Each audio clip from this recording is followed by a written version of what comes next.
Good morning, good morning. Welcome to the 27th Annual Family Cafe. At this time, I'm going to ask you all to please stand if you're able for the presentation of colors by the City of Orlando Police Honor Guard. Please remain standing until the guard has left the building. Thank you.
Oh, say, can you see by the dawn's early light what so proudly we hailed from the twilight's last gleaming, whose broad stripes and bright stars through the perilous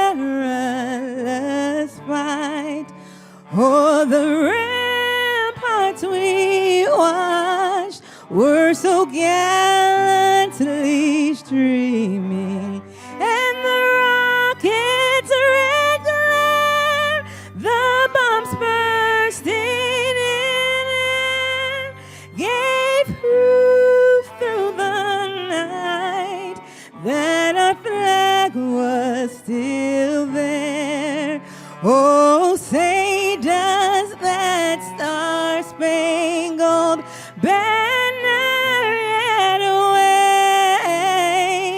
wave o'er the land of the free and the home of the brave?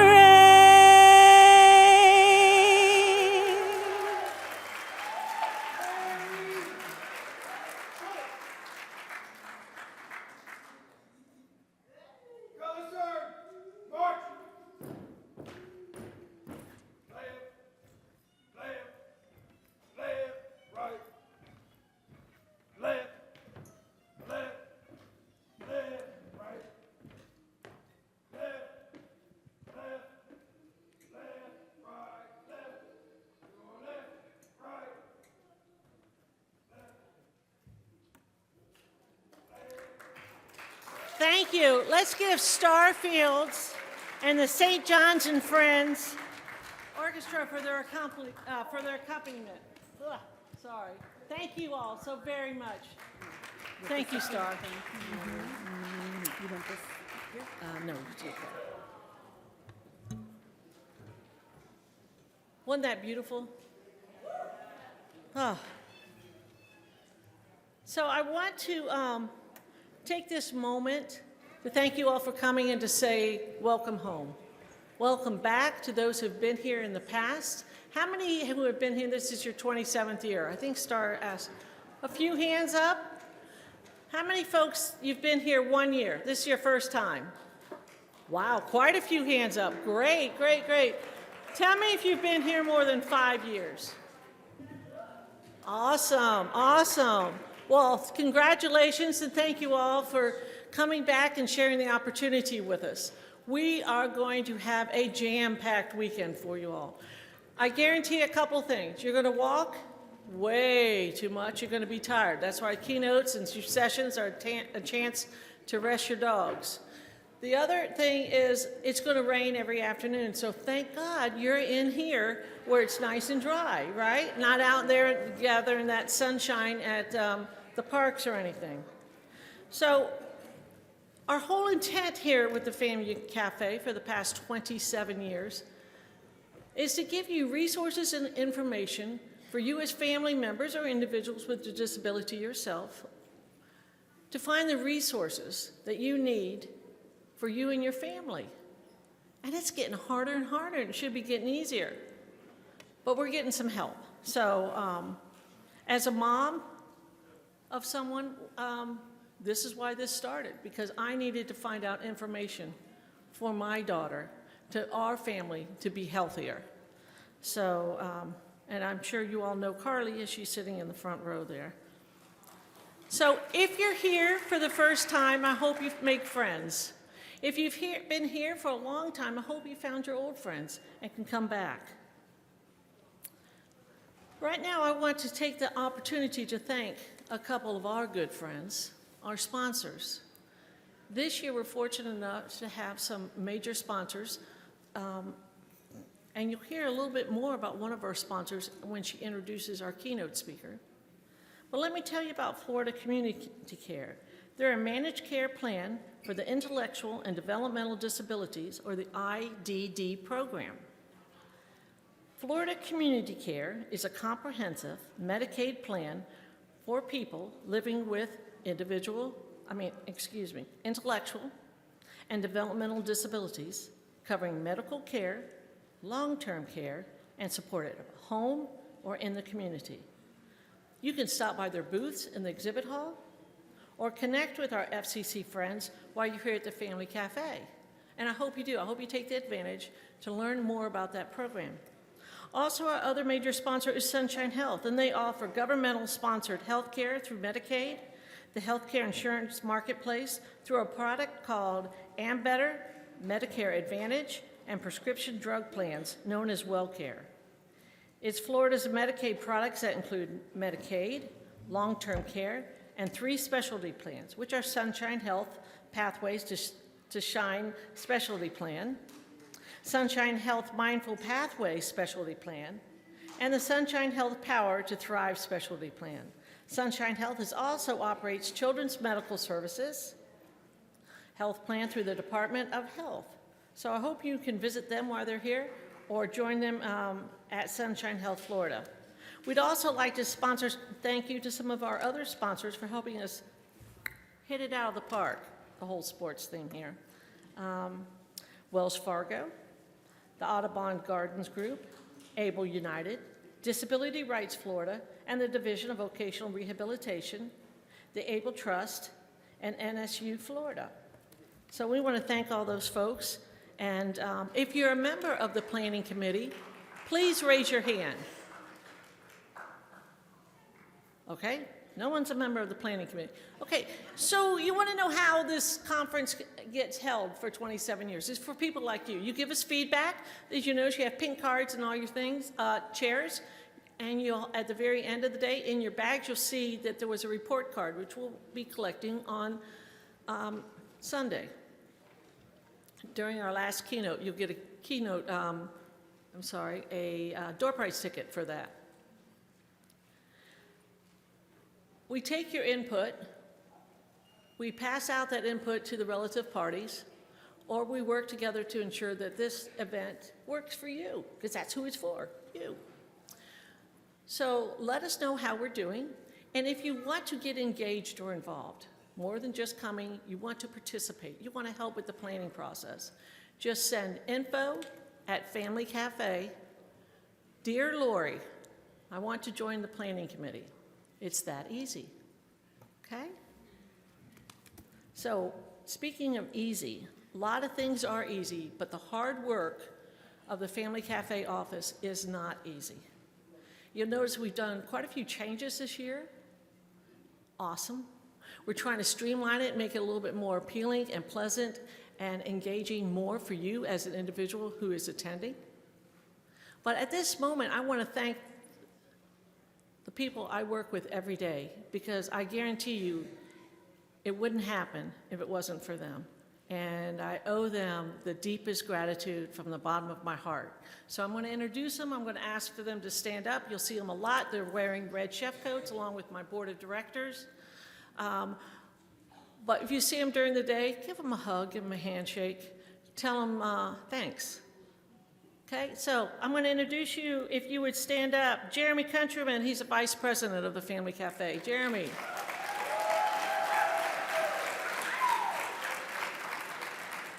Joe McCann is our policy director. Joe. Sarah Fahey, our event manager. She's the one that should have roller skates as she's going back and forth down the hallway here. Tanya Hansen, our financial administrator. The lady with the money. Okay. So let me remind you of a quick couple of things before we go on. Yesterday we had 2 pre-conferences. If you went to the FROM, that's our family-run organization movement event, stand up and raise your hand, give me a shout out, hoo-ha. One person, hoo-ha. One person went, there we go. How about the Women's Summit? Give me a yeehaw if you went to the Women's Summit. There we go, a lot more people went to the Women's Summit. I hope you really enjoyed it. There's some things I'm going to tell you all. I'm going to start with the bad. Parking. Oh, it's a mess. Good luck. Okay, I came in on Wednesday. I'm not leaving until next Wednesday, so I don't have to worry about a parking problem. No, really, it's going to be rough. Be patient with us. I just can't help any more than we can with parking. We are the entire hotel. Most of you all drive in. Therefore, if we just do simple math, there's not going to be enough parking spaces. We do have vans that are running in shuttles, and they're going around picking everybody else. We're in 5 different overflow hotels. So if you think it's hard to get a parking space, I'll agree with you, it is. The parking gates will be up. You will not have to pay. If you got a ticket when you're coming in, when you leave, you shouldn't have to pay. If you do have to pay, no, I'm not laughing. Let us know, okay? Let me know, let Sarah know, and we'll ensure that your ticket is taken care of, okay? And I am going to introduce somebody who's really special to us, who's going to introduce the keynote speaker. And her name is Carol Gormley. Now, I'm not going to age both Carol and myself, but she's known the Family Cafe since we started. So I've known it for at least 27 years. But we're both only 26 years old, so we're looking good, right? Yeah. We still got spunk. I mean, don't mess with Carol, okay? She knows budgets. So, so Carol currently serves as a vice president of governmental affairs at the Independent Living System, or ILS, where she leads legislative strategy and works closely with senior leadership to support the company's mission of serving high-cost, complex member populations in the Medicare, Medicaid, and the dual-eligible markets. Wow. Okay. She's had, well, they said how many years she's been working, but I swear she's not this old. In healthcare policy and government relations, she brings a deep expertise in Florida's healthcare landscape. She previously served as a chief of staff. Now, I'm going to say that one again. Chief of staff to Florida's House Speaker, Oliva, overseeing the policy development, communications, and coordinations of the Senate and the governor's office. Folks, she knows her stuff, okay? There's no pulling the wool over this one's eyes. Earlier in her career, when she was in preschool, I'm sure, she was a deputy chief of staff under Governor Jeb Bush, where she helped shape health and human services initiatives and served as a liaison to key state agencies, including ACA, APD, and the Department of Health. She basically ran the state, okay? So at this point, I'd like to introduce you all to Carol Gormley. Give her a nice round.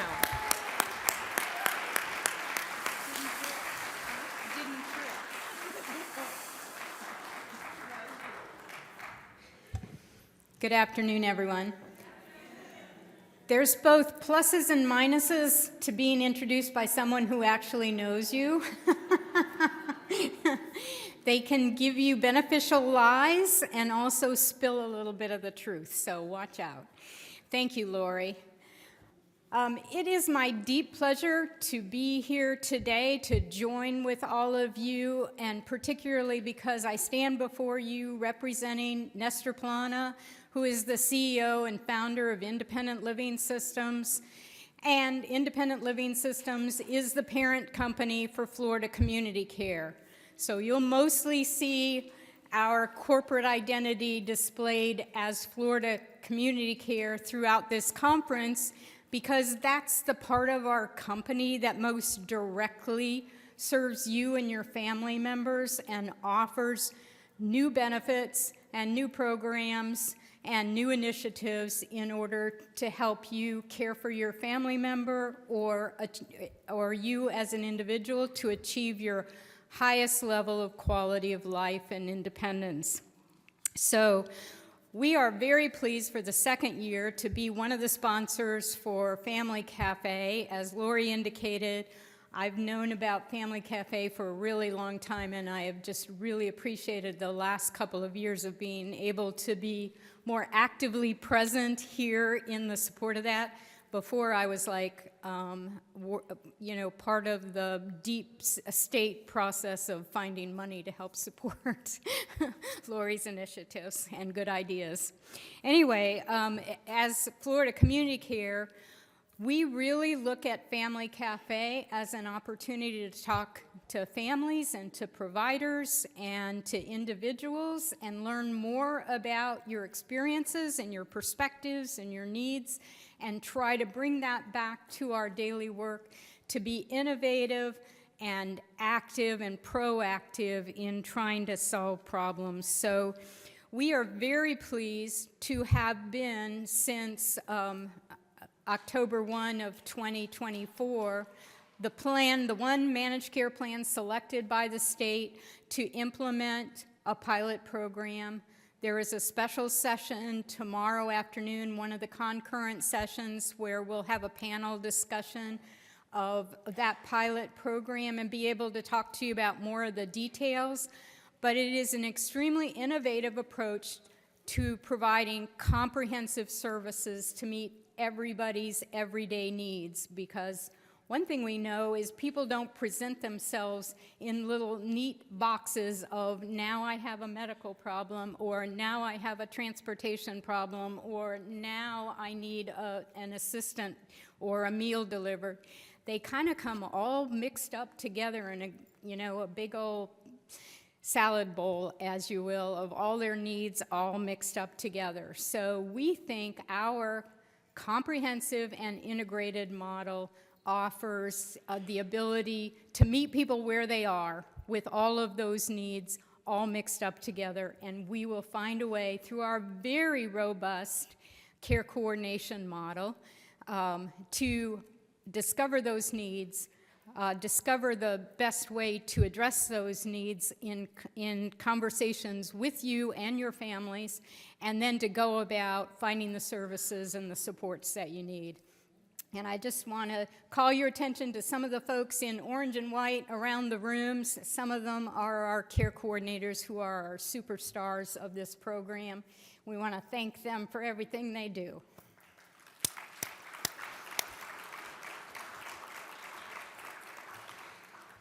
Our program that I've been talking about currently operates in only 2 regions of the state, but with the action of the Florida legislature and the governor just recently, as Monday, when the governor signed the bill into law, the program will be authorized to go statewide.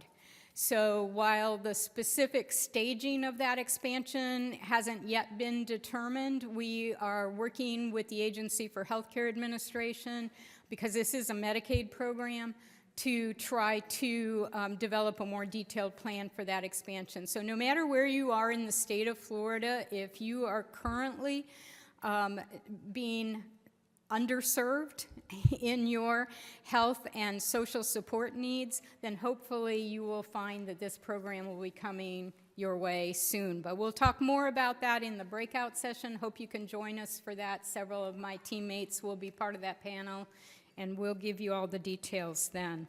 So we're looking forward to that. I, once again, appreciate the opportunity to pinch hit for Nestor Plana today, and hoping he's watching and appreciating the baseball metaphor. And if he could have been with you today, he would have been here. He has dedicated his life to helping people who deal with complex problems be as independent and as self-sufficient as they possibly can, and we're here to represent that mission. So with that, I'd like to begin introducing our guest speaker. No idea where she is. Oh, there she is. Okay, good.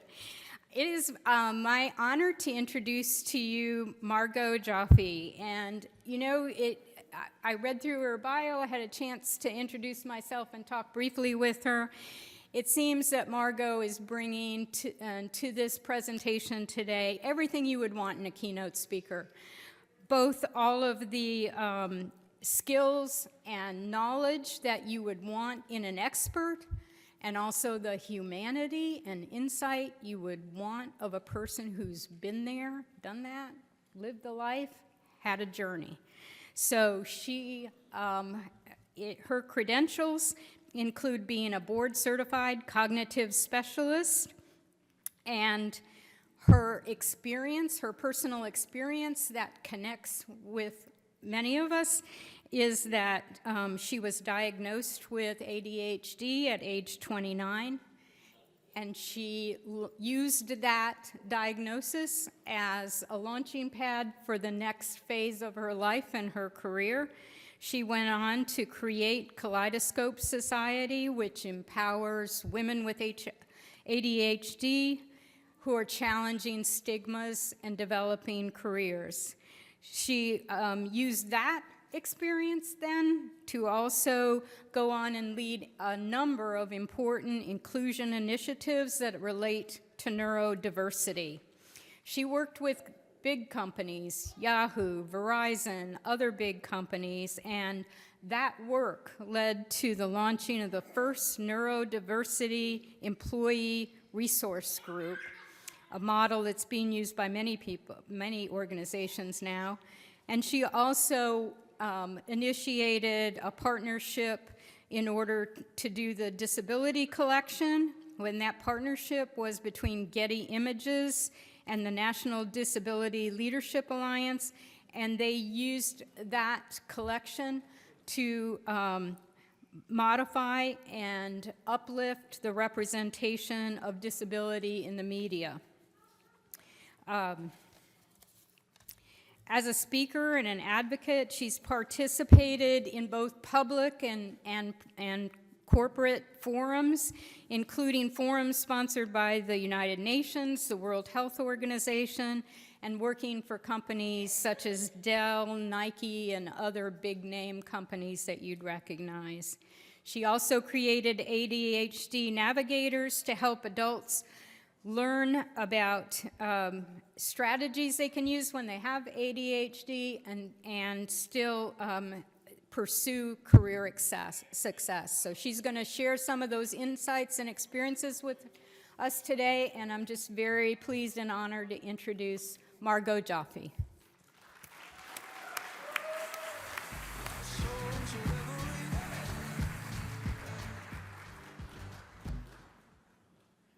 Family Cafe, how are we feeling today? How does it feel to be at the largest cross-disability conference in the United States? It's pretty amazing. I'm just looking around this room right now. How does it feel to be here this weekend with thousands of people that are here for disability inclusion and empowerment?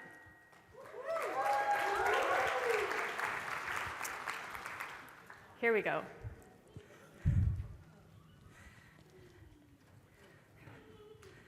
I'm Margaux. It's so great to be here. I use she, her pronouns, and on the screen is a picture of little Margaux. So to provide a visual description, I am about 6 years old in this picture. I'm smiling really big, my front tooth is cracked, and I'm wearing a jean dress and a headband with a big pink bow. I was feeling my outfit at that time in this photo. And I think my mom actually made that headband. My mom's amazing. Shout out to all the parents here. Is anybody a DIY person, crafty? Oh, yes. That was my mom. So I think she made this headband, and she had a whole puff paint era too. If you're my age, you'll know about that. Anyway, but back to my story. So when I was a kid, I wanted to be a photojournalist because I was really curious, I wanted to travel, and I asked a lot of questions. I even got in trouble in school for asking too many questions. Did anyone else get in trouble in school for asking too many questions? Oh, I see you. You're my people. The critical thinking skills. We need to ask questions. In second grade, my teacher wrote something on my report card that I still remember to this day. Margaux needs to learn how to control her enthusiasm. Margaux needs to learn how to control her enthusiasm. The thing was, I wasn't a bad kid, but I got in trouble because I was very chatty, I was very excitable, I didn't really sit still, and I was fidgeting and distracting the other kids. And I was told from a very young age that listening looks like sitting still, hands quiet, eyes on the teacher. But at Family Cafe, we know that listening looks different for everyone, right? Some people need to move their body to learn and listen. That's the way that they process information. Some people need to fidget or stim, self-stimulating behavior, to process the information in their sensory environment. So I want to say that for this keynote, if you need to get up or move around or fidget or doodle or stare off into space, that is welcome. All types of listening are welcome.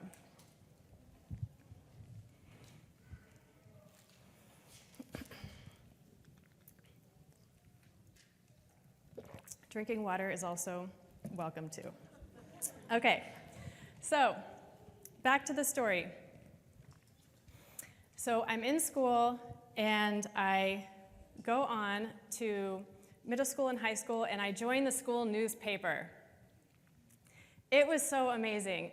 We got a press pass, and I wouldn't tell people that I worked for the high school paper. I would say, I work for a local publication. But with a press pass and a camera in hand, I was able to talk to strangers, ask many questions, and tell stories that mattered. And it felt like freedom. And this is where I knew I wanted to do this professionally in my career. I was fortunate to go to college where I studied documentary filmmaking, and I went on to work as a producer. First in Boston, producing public health campaigns for the city of Boston, and then I moved to New York City to work in advertising. And as an advertising producer, I produced large campaigns for big brands that are household names that you would recognize. Does anyone know what a producer does? Not many. Your hint. What does a producer do? What do they do? Yes. You have the taste, you know what should go in, what shouldn't. Ooh, they have taste. I like that. They know what needs to go in and what shouldn't. What else? I heard something over here. I said tells other people what to do. Ooh, tells other people what to do. Yes. That's one way to put it. So a producer is responsible for bringing ideas to life. So the producer manages all the team members, like the directors and the writers and the designers and the editors, and also liaises with the clients, getting everyone together to make a project done, managing the schedules, the timeline, and the budget so that things launch on time and on budget and to the client's expectations. So if people on the outside saw someone who was thriving in their career. What most people did not see was the years that I had spent struggling with depression, anxiety, and sensory processing challenges, starting as a teenager. There were days where it was hard to get out of bed, where I didn't know if I could go on one more day. In my performance review at one of the agencies I worked at, I remember my manager said, "Margaux is so organized." And to me, I felt like such an imposter because there was so much chaos in my mind. And I had developed all these coping mechanisms, like working so hard, workaholism, perfectionism, and my anxiety to make sure everything was all put together. But many times it felt like everything, everywhere, all at once. Who's seen this movie? Has anyone seen this movie? Such a great film. And fun fact, the director was actually diagnosed with ADHD while he was making this film. Little tidbit. So it wasn't until a cross-country move, when I moved from New York to the Bay Area for a new job, that things started unraveling. And it all kind of came to a head one day on a trip to IKEA. I love IKEA. It was a Sunday. It was hot. It was so crowded. I don't know why I decided to go then, but my mom came to help me pick out some furniture for my new apartment. And you know how IKEA is? It's a long maze. You have to go through every single section to get to the end. So we're going through, and there's kids screaming, and it's like hot, and the meatballs are smelling, and so many decisions to make. And I felt my mental battery like shutting down. And then all of a sudden, my chest started tightening up, and I was having an anxiety attack.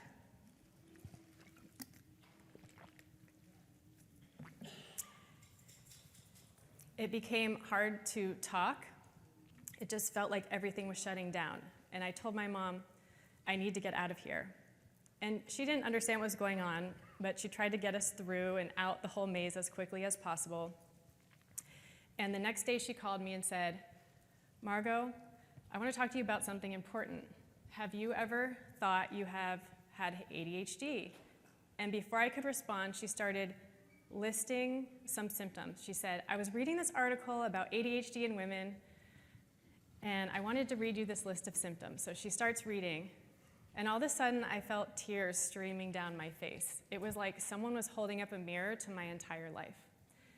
And she encouraged me to go and seek an evaluation. And coming from my parents, that meant a lot.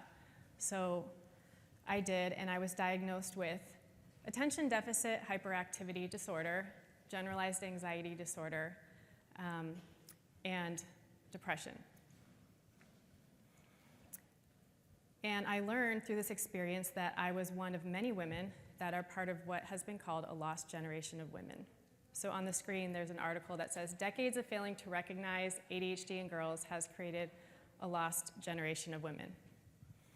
Now, at this point in the story, you might be thinking, well, what's the big deal? I mean, ADHD is not that big of a deal, right? Like, doesn't everyone have a little bit of ADHD these days? And it's understandable that you may think that because ADHD is oftentimes represented as a quirky personality trait, you know? And like, doesn't everyone procrastinate from time to time? Doesn't everyone like lose things from time to time? But for people with ADHD, this is chronic, lifelong, and can impact not only our quality of life, but the outcomes for our life. It's more than a quirky personality trait. It can start with maybe losing your keys, but people with ADHD also have higher rates of economic under-earning, losing their jobs, getting fired from their jobs, higher rates of abusive relationships, higher rates of car accidents, higher rates of incarceration, suicide, and dying sooner. In fact, 1 in 4 women with ADHD have tried to kill themselves. This is not okay, and we need to change that. Earlier this year, there was a study published by the British Journal of Psychiatry that found that people with ADHD are likely to die significantly earlier than their peers.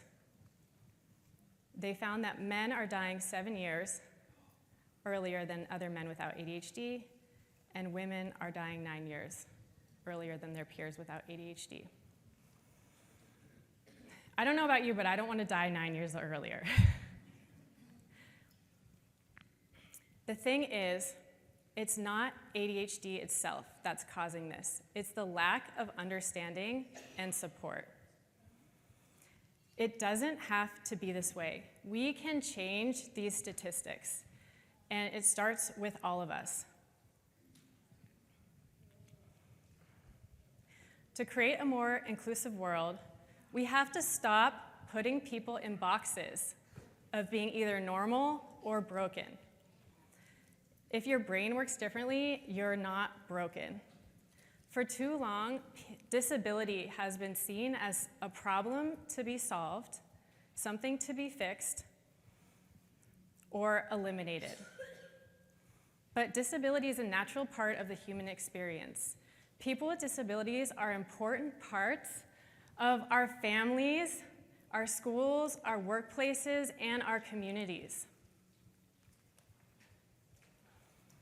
1 in 3 US households has at least one family member with a disability.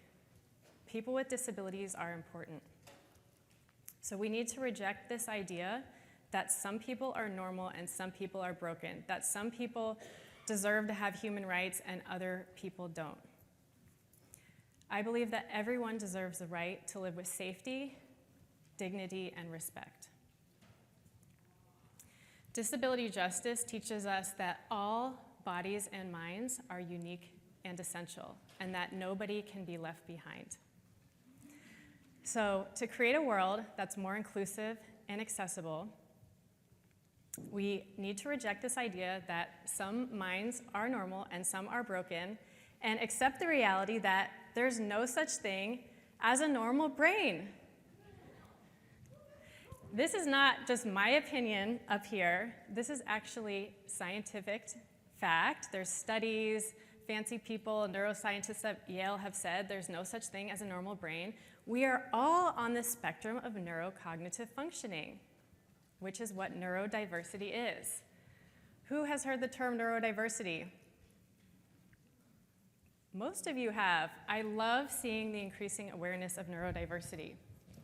So neurodiversity is short for neurological diversity, the diversity of minds in our human species. All minds are different. We all have different types of minds. We all think, learn, communicate, process sensory information differently. And that's okay. So within neurodiversity, it's estimated that about 1 in 5 of us are neurodivergent. What does that mean? Being neurodivergent means your brain diverges from what is considered normal or typical in society. So you may think in a different way, learn in a different way, communicate in a different way. Your brain works differently. So ADHD is one form of neurodivergence. Does anyone know another example of neurodivergence? What's another type of neurodivergence? Anybody have? Autism, yes. What else? Oh, interesting. Ambidextrous. Asperger's. So Asperger's previously was a separate diagnosis, but in the most recent version of the DSM, which is the big book where they classify all types of brain differences, they've now reclassified Asperger's to be under autism spectrum disorder. So, you know, they like to change the names and labels, but it's part of the autism spectrum. Dyslexia, yes. So learning disabilities, dyslexia, dyspraxia. I see a hand over there. Cerebral palsy. I hear you have some fans. I see a hand over here, yes.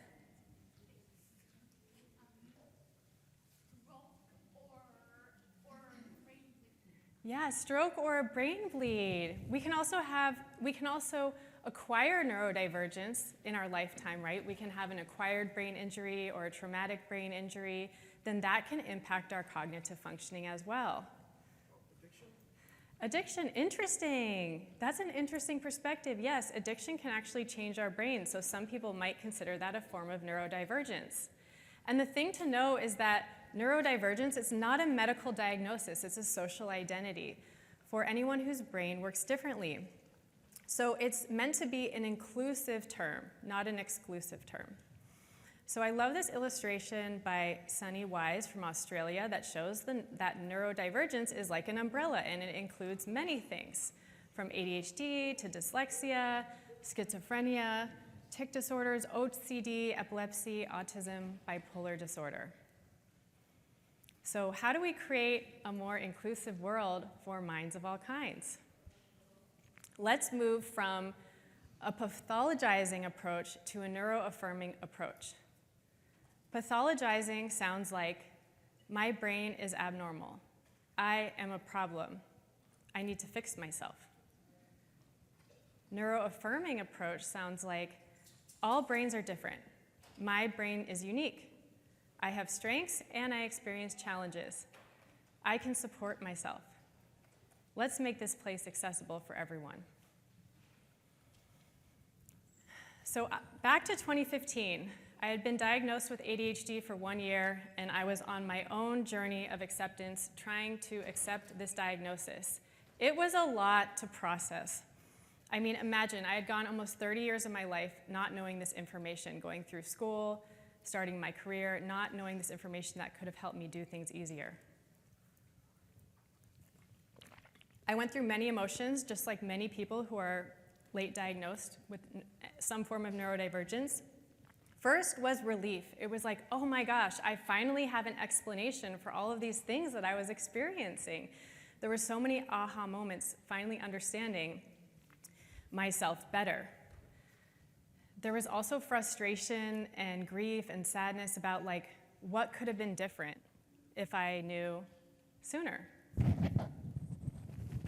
So I always tell people who are recently diagnosed, give yourself space to process. It's a lot to process and accept. When I went to find information about women with ADHD, I was struggling to find resources and role models for myself.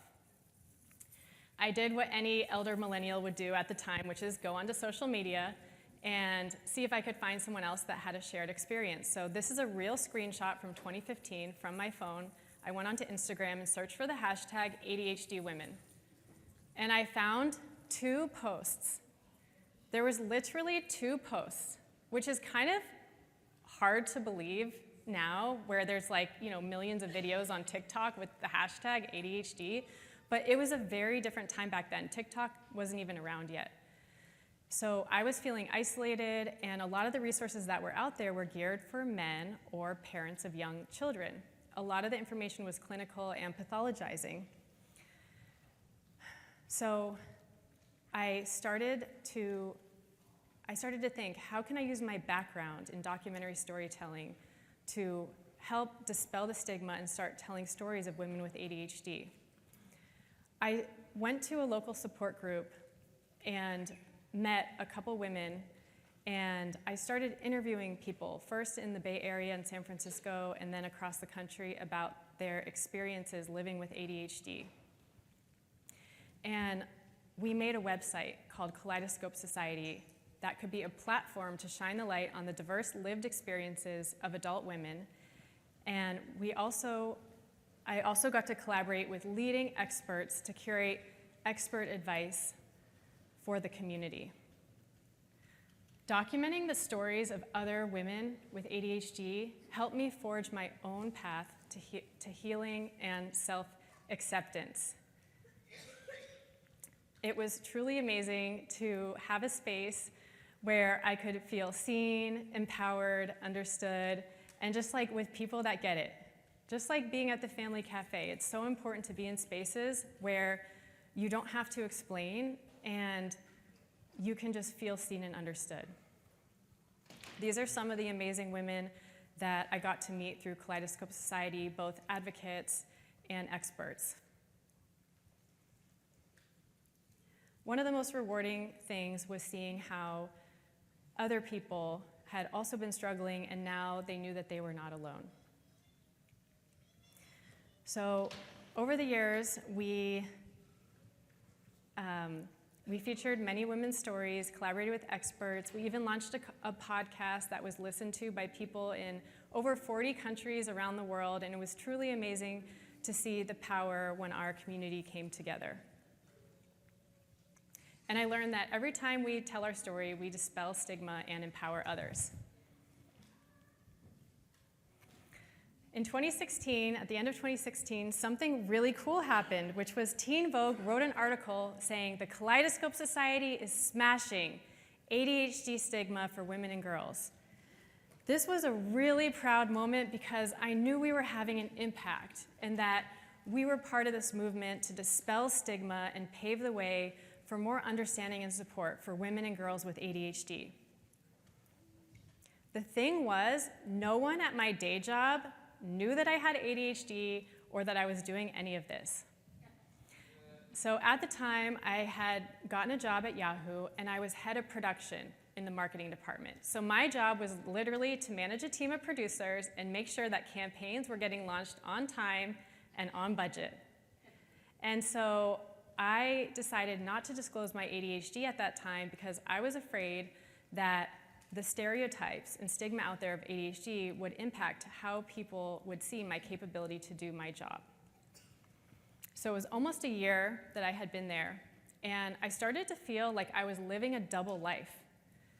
Because in my free time, I was a proud advocate for women with ADHD, but then in the workplace, I was masking, I was not disclosing, and I didn't talk about ADHD at all. So after that article came out, I started thinking about what I could do where I was. What was some small thing I could do to start making my own workplace more inclusive?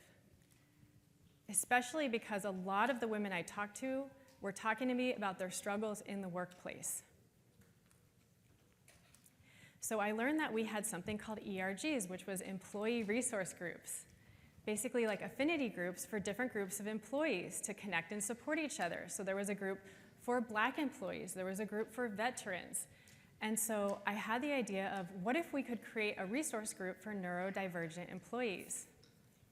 So I put together a proposal, and I decided to tell my boss that I had ADHD and that I wanted to create this group, and I was so nervous because I was like, this could end up either really good or really bad. So I shared with my boss, and he was amazing. He was so supportive, and I started going through the chain of command to present to the different people that needed to approve. And the one question people kept asking me was, well, how many people are going to be in the group? And I couldn't answer it because I literally knew no other neurodivergent people at the company, but I was like, we have thousands of people here, and just from the statistics alone, I know we're out here, but no one was talking about it. I didn't know anybody. I'd been there for almost a year. I didn't know anyone that had ever shared anything about, mental health, neurodivergence. So we went ahead, and I was able to get on stage and share my story, and we announced the group, and then one by one, the emails started to roll in. People coming forward and sharing, me too, I want to join this group. Including people I had worked with for almost a year. One of our art directors came forward and said, yeah, I'm dyslexic. Another person on the creative team came forward and said, yeah, I have OCD. And it was such a transformational experience, opening up that conversation where people could finally feel safe to talk about some of the things they were experiencing, the challenges that they were experiencing in the workplace, the unique strengths that they had, and how they were navigating through that. Over the next 2 years, together with other leaders in the group, we built a global network of peer support in 35 offices around the world. From Sunnyvale to New York to London to Bangalore. And it was transformational to see the power of saying, you're not broken, I see you, your mind is valued here.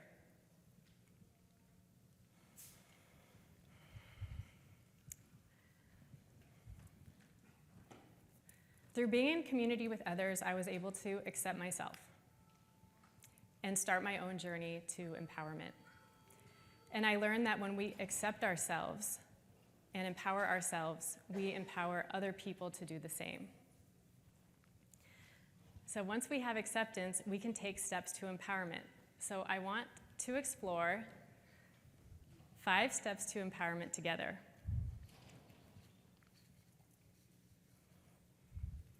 All right, let's start with strengths. Everyone has unique gifts and strengths. Everyone. Whether you have a disability or not, everyone has something valuable to contribute to the world. So I want to see a show of hands. How many of you can name at least one strength of yours? I want to see like every hand raised right now. How many of you can name at least one strength? What's one of your strengths in the front row with the black shirt? Quality control. Let's hear a round of applause for quality control. All right, who else wants to share one of their strengths? I am seeing a hand over here, yes. Advocacy. Yes, advocacy. Who else? In the very back, striped shirt. Attention to detail. Could you repeat that, please? Good memory. Ooh, I need some of that. Chaos coordinator. Ooh, alliteration. Good listener. Oh, good listeners are so important. Organizing. I need some of that too. Yes, over here. Compassionate. Yes, so important. Ooh, pink hat.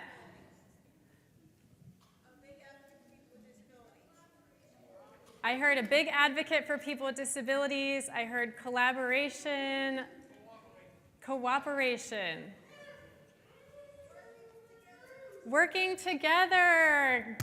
Everybody give yourself a round of applause. So I love seeing the empowerment in this room, I just have to say, because when working with neurodivergent people, I'm often asking what their strengths are, and I'm continually surprised that many people have challenges saying what their strengths are. And these are like adults who are working in fancy jobs, and I'm like, okay, cool, so what are your strengths? What are you great at? And then a lot of them have trouble, because too often neurodivergent people are only told the things that are wrong with them, the things that they have to fix. And they spend a lot of time focusing on the things that they need to correct about themselves. So the first step to empowerment is focusing on how can we build on our strengths, because everyone has a unique gift to contribute to the world. Now, let's be honest. Before I move on, I did want to celebrate some common strengths in ADHD. So ADHD comes with challenges, but there are a lot of amazing strengths about having an ADHD brain, having this brain that's wired differently. So curiosity, creativity, we have this amazing ability to connect ideas that other people might miss and see details and think outside the box.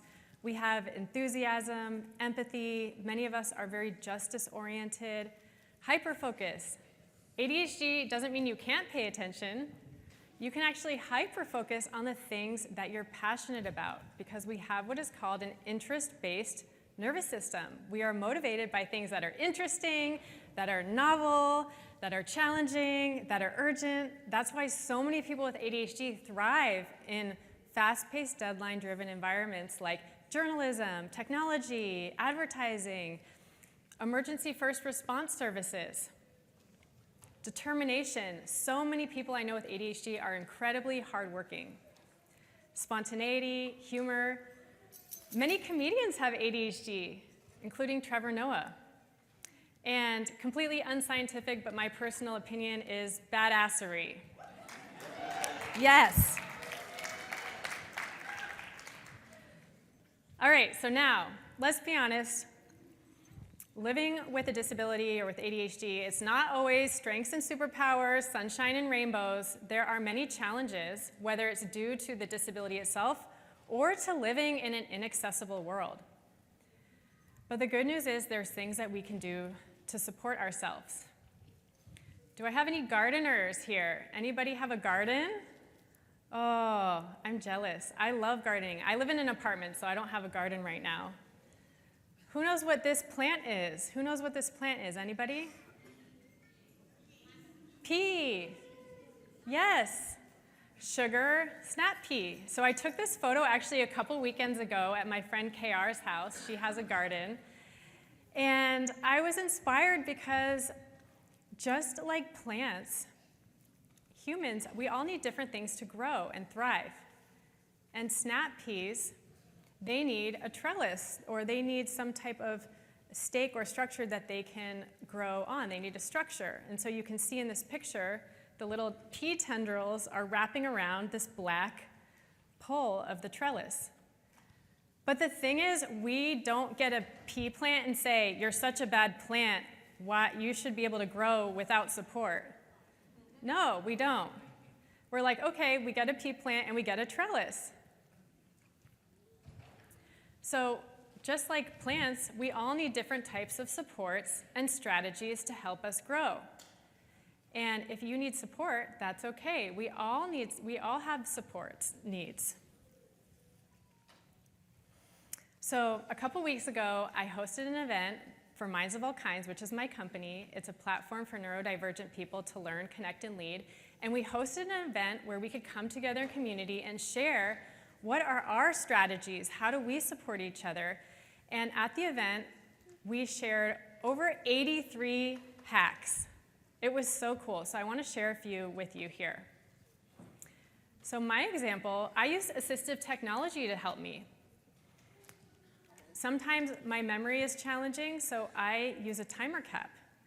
It's a cap on my pill bottle that tells me how many hours and minutes have passed since I last opened it, so that I don't have to worry about if I forgot to take my medication, because there would be so many days I would be, getting ready in the morning and I'm like, wait, did I take my medication? Yeah. So now with this, I don't have to worry about it, and it's freeing up a lot of my brain space. And I even got one for my dog's medication. So yes, I'm an amazing dog mom. Fatima shared, I use see-through buckets for my clothes so that I don't have to fold them because I hate laundry. Ugh, I feel you. Who else here hates folding laundry? Yes. Nicole said, I break big tasks into 15-minute wins. It keeps the overwhelm low and the momentum high. Carrie said, to help with perfection paralysis, I have a sign that says 80%, so I know it doesn't have to be perfect. Who else is a recovering perfectionist? I know, I am. Vera said, I give myself permission to feel the anxiety around contamination OCD. Then I breathe and remind myself that I've lived this long without germs, and without germs consuming me, and that soap exists. Yes, we can get an applause for that. The last example, I love this example from Lily. She's a disability rights advocate. She's a marketing professional. She has a podcast called Everything You Think You Know About Disability Is Wrong. And she shared that having autism, ADHD, and Ehlers-Danlos syndrome, one of the things that's challenging for her is getting ready in the morning, getting stuck on not knowing what sequence of tasks to do and what tasks to do first. So she decided to break up her tasks of getting ready into a list of tasks that she has printed visually in her room. And that helps her, take care of herself in the morning. And she said, some people might think that's childish, but I don't care. Don't let shame stop you from supporting yourself.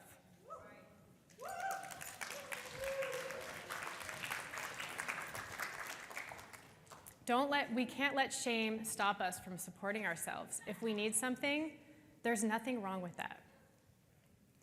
So when it comes to supporting ourselves, we all need our support systems. I might be up here on stage alone, but this did not happen by myself. I have a speaking coach that was helping me, and I will have to say I've gone totally off script. So Rhonda, we'll talk about it later, but yeah, shout out to Rhonda from Simply Speech Solutions, who's also a neurodivergent woman who I met through Kaleidoscope Society years ago. I was texting my friend Katerina my outfit options, getting her fashion advice. I was like, do these shoes match? Can I wear the green and the orange? So it takes a village to do anything.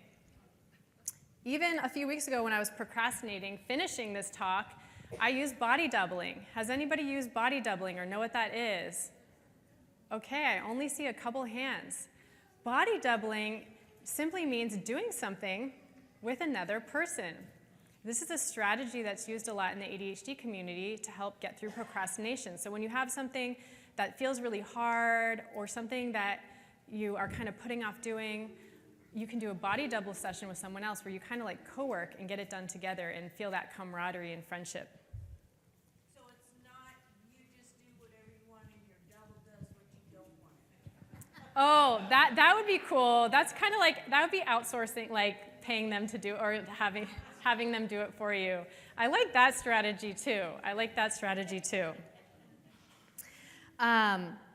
There is so much wisdom and power in community. I want to share a quick story. In the Yahoo Neurodiversity ERG, we were on one of our monthly calls, and one of our leaders was sharing his experience at being a parent of a child with Fragile X, a disability. And in the middle of his story, this woman comes off mute and interrupts him, and she's like, Brian? He's like, Cynthia? She's like, wait, you have a child with Fragile X? My kid has Fragile X. They had worked together for 5 years on the same team, and they didn't even know that they were both parents of somebody with a disability, the same disability. So when we get rid of the stigma and we open ourselves up, we can tap into the wisdom and power that is in community. And that's what we're doing here this weekend at the Family Cafe, strengthening our support systems. Yes.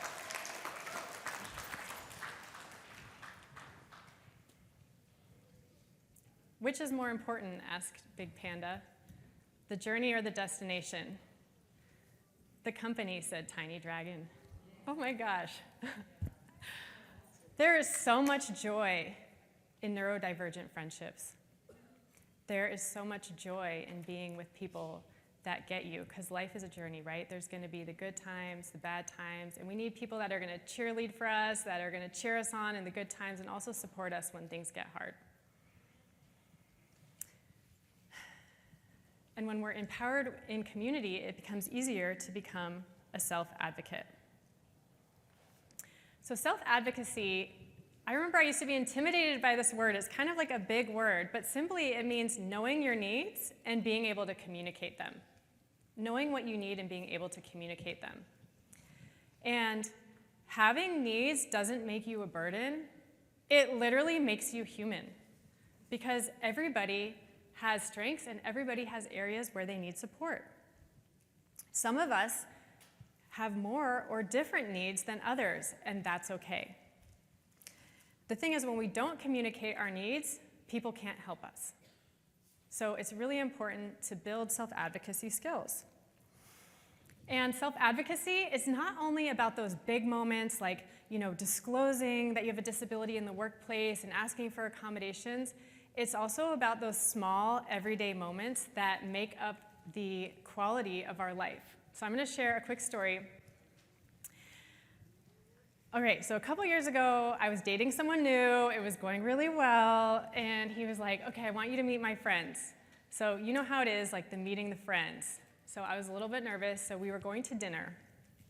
So we get to the dinner, the friends are already there, and I walk in, and I was like, oh no. I realized it was one of those kind of sports bar-y places. It was a pizza place, but there was like TV screens everywhere, flashing, and as someone with ADHD and sensory processing sensitivities, I was like, this is overstimulation town. So we get to the table, and the seat for me was directly facing all the TV screens. So that was the moment where I had that decision to make. Do I just sit down and push through it? Or do I ask to switch seats? And it may not sound like a big deal to many of you, but like it's a big thing to speak up. It can be scary to even make a simple request. But I said to the person, "Oh, it's so nice to meet you. Would you mind if we switch seats?" And that was it. And they were like, "Oh yeah, of course." We switched seats, they moved on. I bet you no one at that dinner remembers that even happened, but it completely transformed my experience of that dinner. I was able to be engaged, be present, the TVs were behind me, I wasn't getting overwhelmed or overstimulated. Self-advocacy is an essential life skill for the big moments and those small everyday moments to improve the quality of our life. And when we advocate for ourselves, we give others the permission to do the same. And we need to work towards a world where the onus is not always on individuals with disabilities to continuously have to advocate for themselves, right? We need to build an accessible world where instead of praising people with disabilities for being so inspiring and so resilient, we need to focus on removing the barriers in the first place.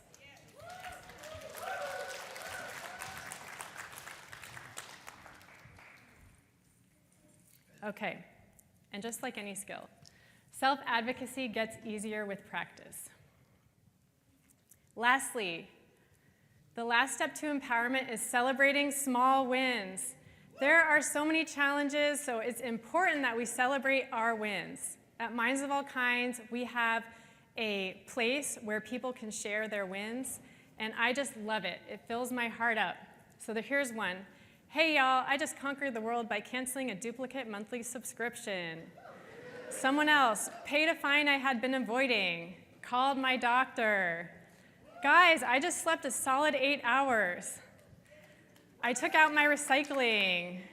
I submitted my homework an hour before the deadline instead of waiting to the very last minute." Right? We need to celebrate our small wins.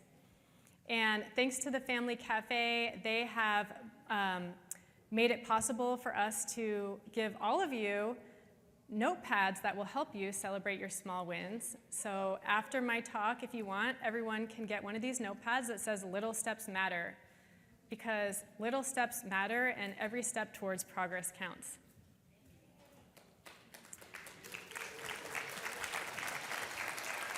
All right. I'm looking at the clock. All right, let's see. I am like almost on time, which is really great for me. Some people call it time blindness. I like to call it time optimism because it's a little less ableist. But ADHD, it can make it difficult to perceive the passing of time, so thank you to the team back there who put a countdown timer. I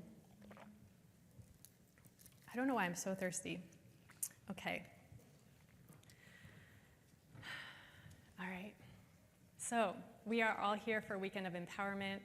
So all of us, we have the power to empower ourselves through building on our strengths, using strategies to make our life easier, building our support systems, becoming self-advocates, and celebrating small wins.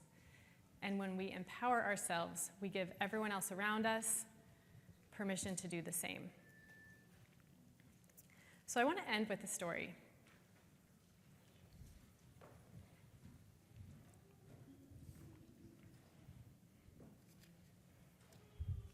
Okay. So there's those days where the world can feel big and overwhelming, and we feel like a tiny drop of water in this vast ocean. On those days when I'm feeling that, or when I'm struggling with depression and asking myself, is all of this even worth it? I remember the power of the ripple effect. So all of us, through our words, our actions, our examples, we are impacting everyone around us every day. And sometimes we don't even know the impact that we are having on people's lives until years later. So this is one of those stories.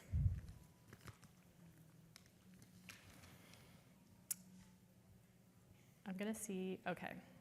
I just had to see what the next slide was.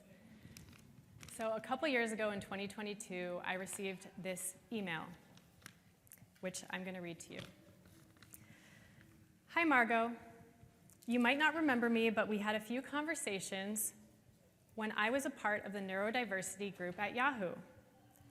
I didn't get diagnosed with ADHD until fall of 2019, almost 2 years after we had any interaction, but the impact had already been made.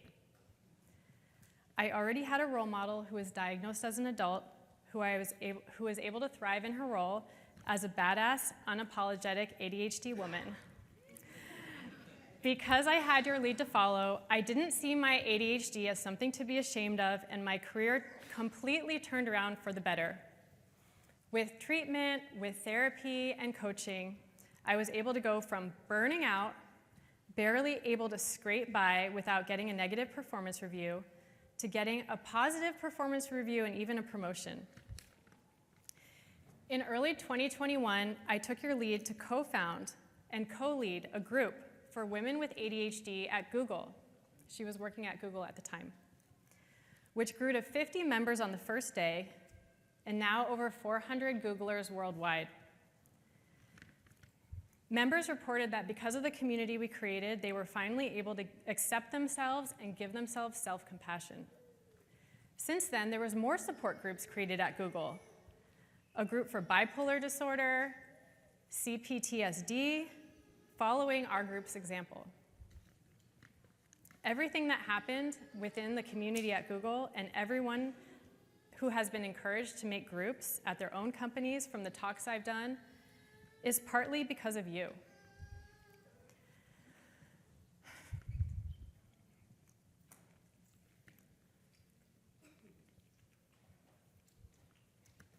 Thank you for being the example I didn't know I needed to lead the way for others. P.S. Friday is my last day at Google. After completing my ADHD coach training, I've decided to open my own ADHD coaching practice, March 29th, 2022. So since I got this letter from Jay, we kept in touch. She opened her own ADHD coaching business. She started a podcast about her experience with ADHD and autism. And she even started a support group for Asians with ADHD with the Attention Deficit Disorder Association.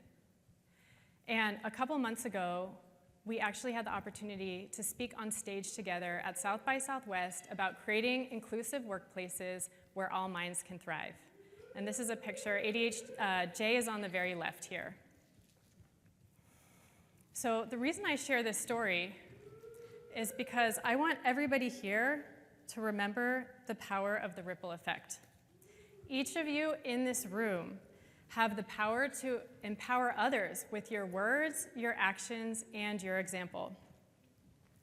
And it doesn't have to look like starting an organization or creating a peer support group or launching a podcast or even speaking on a stage like this one.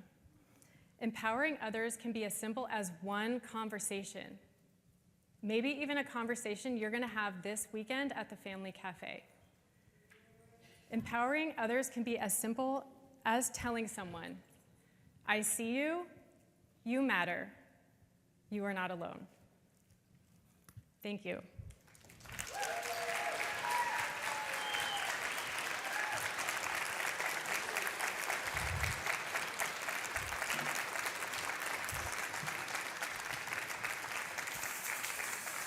Thank you.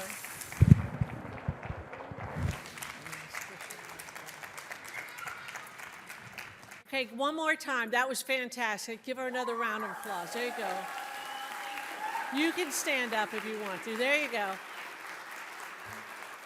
So here's some good news. She's going to stay up here for just 1 second, but after I'm through with her, she's going to walk down there and take some questions from you all and spend a little time while we do our door prizes. Margaux, please wait just a second.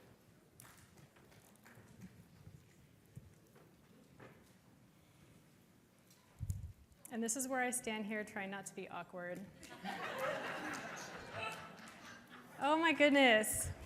I saw on the YouTube that you do, oh my goodness, I didn't know this is going to be a this year thing too. Well, Okay. every time I come on stage, I try not to be awkward, and I'm not doing well. So here we go. We have adapted a special honor that we give to certain folks, not everyone, who comes up and does our keynote presentation. So I'm going to tell you about the story of the rose, Margaux, and everyone here, unless you haven't heard about it before. You knew you've done something good when roses come to your door. We share this tradition from a lost friend, so I'm going to share the story with you. I hope you all know who Justin Dart is. I hope so. If not, I'll tell you. He was a great leader of the international disability rights movement and a renowned human rights activist, widely recognized as the father of the Americans with Disabilities Act and the godfather of the disability community and movement. Through the end of his life, Justin Dart remained dedicated to his vision of a revolution of empowerment. Sound familiar? When Justin Dart knew that someone had accomplished a great feat or had done a great job, he sent them roses to let them know how much he appreciated them and how we needed them to lead on. You knew you did good when you received roses. Good job. I thought this was a great idea, a way to recognize those folks who make a difference. So I asked his family and friends if the Family Cafe could carry forward this tradition. We too wanted to recognize good work and honor Justin Dart and his commitment to people with disabilities by presenting roses to people that made a difference to both, and to thank them and encourage them to carry on and to lead on. So we say now to you, Margaux, thank you for a good job. Thank you for your caring, and thank you for the, excuse me. And in the words of Justin, there is nothing I haven't accomplished without reaching out to empower others. As appreciation for what you have done for a truly good job today, we present to you these roses. Your kindness will not be forgotten. Thank you so much. You may not want to hold on to it. It's Okay. sort of wet too. So, Oh, yeah. So we can Okay. bring it over there for you. So a quote from Justin: I cry out to you all from the depths of my being. Humanity needs you. Lead, lead, lead. The Revolution of Empowerment by Justin Dart.